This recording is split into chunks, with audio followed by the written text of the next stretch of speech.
ಏನು 110 ಯೂನಿಟಿನ ಒಂದು ವಿದ್ಯುತ್ ಘಟಕ ಉದ್ಘಾಟನೆ ಆಗಿತ್ತು. ಆ ಜನಸಂಖ್ಯೆ ದಿನ ದಿನಕ್ಕೆ ಜನಸಂಖ್ಯೆ ಬೆಳೀತಾ ಹೋಗ್ತಾ ಇದೆ. ಏನು ಅವಾಗಿರುವಂತ ಟಿಸಿಗಳು, ಅವಾಗಿರುವಂತ ಏನು ಕಂಬಗಳು ಇವತ್ತು ಅವೇ ಇವೆ. ಸುಮಾರು 40 ವರ್ಷ ಕಳೆದ್ರು ಆ ವಿದ್ಯುತ್ ಪೂರೈಕೆ ರೈತರಿಗಾಗ್ಲಿ, ಕೈಗಾರಿಕಾ ಕೇಂದ್ರಗಳಿಗಾಗ್ಲಿ, ರೈತರ ನಿರಂತರ ಜೋಗಿಗಾಗ್ಲಿ ಅದು ಸಿಗ್ತಾ ಇಲ್ಲ. ಯಾಕಂದ್ರೆ ರೈತರಂತಂದ್ರೆ ಅವರಿಗೆ ಯಾವುದು ಬೆಳವಣಿಗೆ ಕಾಣಿಸ್ತಾ ಇಲ್ಲ. ಮೊನ್ನೆ ಅಧಿಕಾರ ವಿದ್ಯುತ್ ಇದೆ, ಬೆಳಕಿಲ್ಲ. ಮಾನ್ವಿಯಲ್ಲಿ ಕ್ರೀಡಾಂಗಣವಿದೆ, ಅದರಲ್ಲಿ ಅಭಿವೃದ್ಧಿ ಇಲ್ಲ. ಅಧಿಕಾರಿಗಳಿದ್ದ ಇಲಾಖೆಯಲ್ಲಿ ಕಟ್ಟಡವಿಲ್ಲ, ಕಟ್ಟಡವಿದ್ದ ಇಲಾಖೆಗಳಲ್ಲಿ ಅಧಿಕಾರಿಗಳಿಲ್ಲ. ಕಾಲುವೆ ಇದೆ, ನೀರಿಲ್ಲ. ರಸ್ತೆಗಳ ಡಾಂಬರೀಕರಣವಿಲ್ಲ. ಶಾಲೆಗಳಿವೆ, ಶಿಕ್ಷಕರಿಲ್ಲ. ಸರ್ಕಾರಿ ವಸತಿ ನಿಲಯಗಳಿವೆ, ಮೇಲ್ವಿಚಾರಕರಿಲ್ಲ. ಹೊಲಗಳಿಗೆ ಮರಳು ಕೊರಲು ಪಾಲಾಗುತ್ತಿವೆ. ಹಳ್ಳಿಗಳಿವೆ, ಅಭಿವೃದ್ಧಿ ಕಂಡಿಲ್ಲ. ಶಿಕ್ಷಣ ಇದೆ, ಪ್ರಗತಿ ಪಥದಲ್ಲಿ ಸಾಗುತ್ತಿಲ್ಲ. ಒಂದ ಹೇಳ್ತಾ ಹೋದ್ರೆ ಸಾವಿರ ಸಮಸ್ಯೆಗಳಿವೆ. ಒಂದು ಏನು ಹಾಸ್ಟೆಲ್ ಕಟ್ಟಡವಿಲ್ಲ. ಅವೆಲ್ಲ ಇದ್ರೂ ನಾವು ಕರ್ನಾಟಕ ರಾಜ್ಯ ರೈತ ಸಂಘದವರು ನಾವೇನು ಧ್ವನಿ ಎತ್ತುತ್ತಾ ಇಲ್ಲ. ಧ್ವನಿ ಎತ್ತಿದ್ರು ನಾವೇನು ಹೇಳ್ತಾ ಇದ್ದೀವಿ, ಏನು ರೈತ ದೇಶದ ಬೆನ್ನೆಲುಬು ಅಂತ ಹೇಳ್ತೀವಿ. ರೈತನಿಗೆ ಮೋಸ ಮಾಡಕ್ಕೆ ನಿಮ್ಗೆ ನಾಚಿಕೆ ಆಗಲ್ಲ. ರೈತರ ಹೊರಗಳಿಗೆ ನೀವು ನೀರು ಕೊಡಕ್ಕೆ ಲಾಯಕ್ಕಿಲ್ಲ ಅಂತಂದ್ರೆ ಯಾಕ್ರಿ ಮಾಡ್ತೀರಾ? ನಮ್ಮ ರಾಜ್ಯ ಗೌರವಾಧ್ಯಕ್ಷರು ಮೊನ್ನೆ ಹೇಳ್ತಾ ಇದ್ರು ವಿಸ್ತಾರವಾಗಿ, ಏನು ಸತತ ಅವರು 40 ವರ್ಷದಿಂದ ಅವರ ವಂಶಾಂತರದಿಂದ ರೈತರಿಗೋಸ್ಕರ ಏನು ಹೋರಾಟ ಮಾಡ್ಕೊಂಡು ಬರ್ತಾ ಇದ್ದಾರೆ.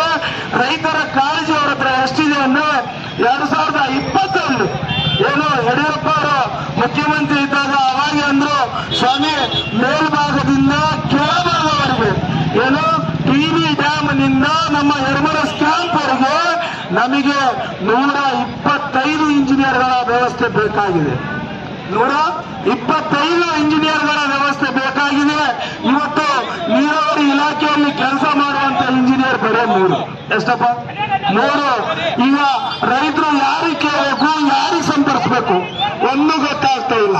ಅಮಾಯಕ ರೈತರ ಹತ್ರ ಏನೋ ಕೃಷಿ ವಿಮೆ ಅಂತ ಇನ್ಶೂರೆನ್ಸ್ ತುಂಬಿಸ್ಕೊಳ್ತಾರೆ, ಆದ್ರೆ ರೈತರಿಗೆ ಏನು ಅದು ಫಲ ಆಗಲಿಲ್ಲ. ಏನು ಪ್ರತಿಯೊಂದರಲ್ಲಿ ತುಂಗಭದ್ರಾ ಎಡದಂಡೆ ನಾಲೆಗೆ ಈ ವರ್ಷ ಹೆಚ್ಚಿನ ನೀರು ಶೇಖರಣೆಗಾಗಿ ಅವಧಿಗೆ ಮುಂಚೆನೇ ಭರ್ತಿಯಾಗಿ 19ನೇ ಗೇಟ್ ಮುರಿದೋದ್ರೂ ಕೂಡ ಮತ್ತೆ ಪುನಃ ಇನ್ಫ್ಲೋ ಹೆಚ್ಚಾಗಿ ಸಂಪೂರ್ಣ ಭರ್ತಿಯಾಗಿದೆ. ಕಾಲುವೆಗೆ ಎಡದಂಡೆ ನಾಲೆಗೆ ನೀರು ಬಿಟ್ಟು 2 ತಿಂಗಳಾಯಿತು. ಜುಲೈ 19ನೇ ತಾರೀಕಿಗೆ ಕಾಲುವೆಗೆ ನೀರು ಬಿಡಲಾಗಿದೆ. ಇದುವರೆಗೂ ಉಪ ಕಾಲುವೆಗಳಾದಂಥ 76, 82, 85, 89, 90, 91, 92 ಈ ಎಲ್ಲ ಉಪ ಕಾಲುವೆಗಳ ಕೊನೆಯ ಭಾಗದ ರೈತರಿಗೆ ಇದುವರೆಗೂ ನೀರು ಮುಟ್ಟಿಲ್ಲ. ರೈತರು ಹಾಕಿದಂಥ ಭತ್ತ, ಹತ್ತಿ, ಮೆಣಸಿನಕಾಯಿ, ಜೋಳ ಈ ಎಲ್ಲ ಬೆಳೆಗಳು ಏನಂತಂದರೆ ಬಾಡಿ ನಿಂತು ಬಕ ಬಾಡ್ತಾ ಇದ್ದಾವೆ. ಇವತ್ತು ನೀರಿಲ್ಲ.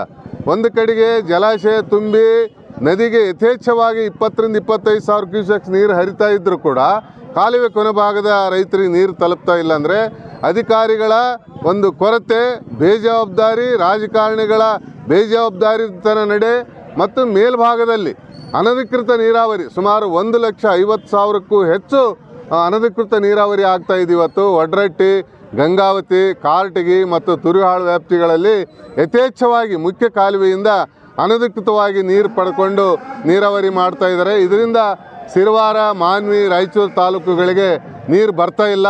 ರೈತರು ಇವತ್ತು ಹತಾಶರಾಗಿದ್ದಾರೆ. ಅನಿವಾರ್ಯವಾಗಿ ಇವತ್ತು ಸರ್ಕಾರದ ಮೇಲೆ ಒತ್ತಡ ಹಾಕಲೇಬೇಕಾಗಿದೆ. ನಾವು ನೀರು ಪಡಿಲೇಬೇಕಾಗಿದೆ. ಆ ಕಾರಣಕ್ಕಾಗಿ ಇವತ್ತು ಉಗ್ರ ಚಳವಳಿ ಆದಂಥ ರಸ್ತೆ ತಡೆ ಚಳವಳಿ ಮಾಡ್ತೀವಿ. ಇಷ್ಟು ಬಿಸಿಲು ಶಕೆ ಇದ್ದರೂ ಕೂಡ ರೈತರು ರಸ್ತೆ ಮೇಲೆ ಕುಂತು ಇವತ್ತು ಹೋರಾಟ ಮಾಡ್ತಾ ಇದ್ದೀವಿ.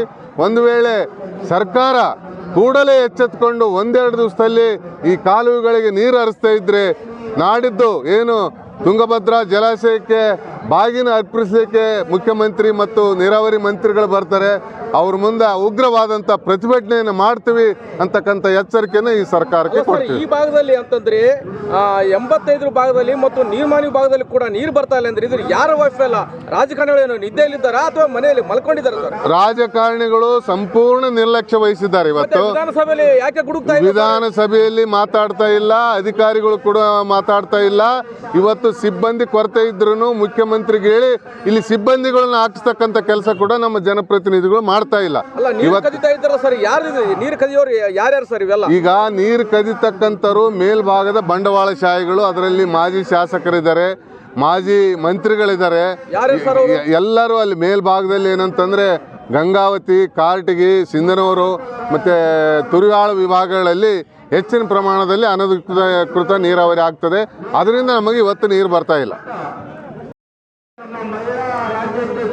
ಕರ್ನಾಟಕ ರಾಜ್ಯ ರೈತ ಸಂಘ ಯುವ ಮುಖಂಡನಾದ ನಾನು ಜಾವೀದ್ ಖಾನ್ ಸರಿಸುಮಾರು 15 ದಿನಗಳ ಏನು ಹಿಂದೆ ನಾವು ರೈತರ ಹತ್ರ ಸಂಪರ್ಕಿಸಿ ರೈತರಿಗೆ ನಾವು ಭೇಟಿಯಾಗಿ ಅಲ್ಲ ಸರ್, ಈಗ 85 ಡಿಸ್ಟ್ರಿಕ್ಟ್ ಯಾಕೆ ನೀರು ಬರ್ತಾ ಇಲ್ಲ?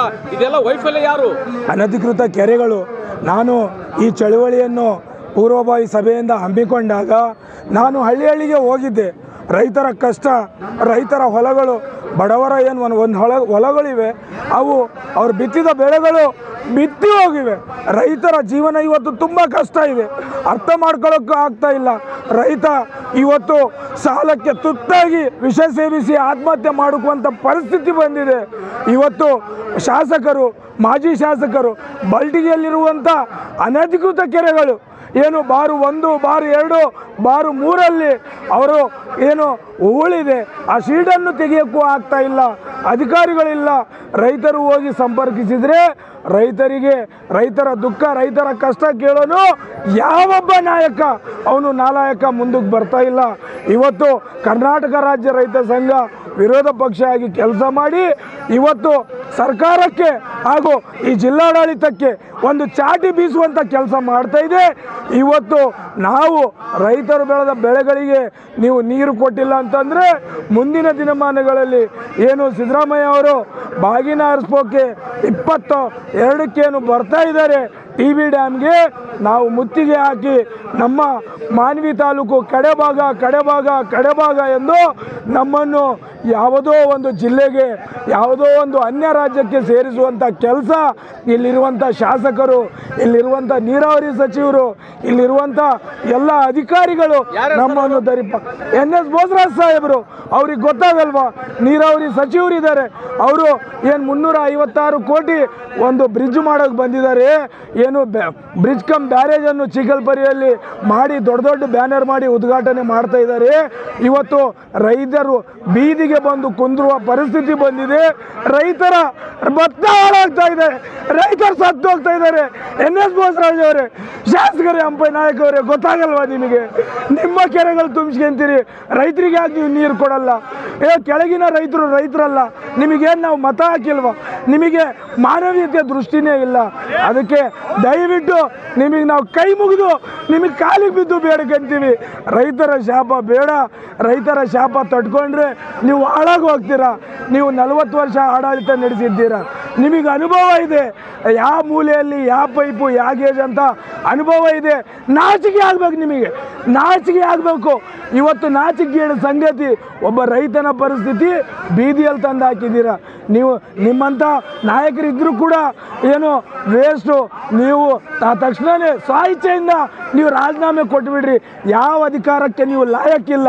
ರೈತರಿಗೆ ನೀರು ಕೊಡವಲ್ರಿ.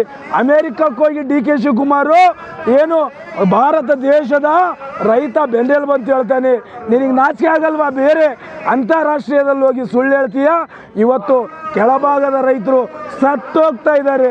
ಅವರು ಸಾಲ ಸೂಲ ಮಾಡಿ ಏನು ಬಿತ್ತಿದ ಬೆಳೆಗಳು ಒಣಗಿ ಹೋಗ್ತಾ ಇದ್ದಾವೆ.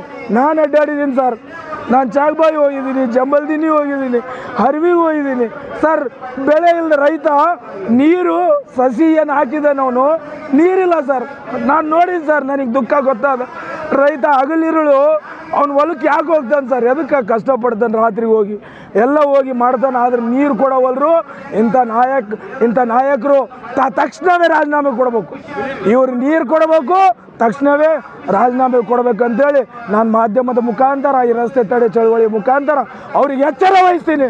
ಮುಂದಿನ ದಿನಮಾನಗಳಲ್ಲಿ ನಮ್ಮ ಕುರಿ, ಆಕಳ, ಎತ್ತು, ಕೋಳಿ, ನಮ್ಮ ಟ್ರ್ಯಾಕ್ಟ್ರು, ಟಿಲ್ಲರು ನಿಮ್ಮ ಮನೆ ಮುಂದೆ ತಗೊಂಡೋಗಿ ಮುತ್ತಿಗೆ ಹಾಕುವಂಥ ಕೆಲಸ ಕರ್ನಾಟಕ ರಾಜ್ಯ ರೈತ ಸಂಘ ಮಾಡುತ್ತೆ ಅಂತೇಳಿ ನಾನು ಎಚ್ಚರಿಸ್ತೀನಿ ಮಾಧ್ಯಮದ ಮುಖಾಂತರ.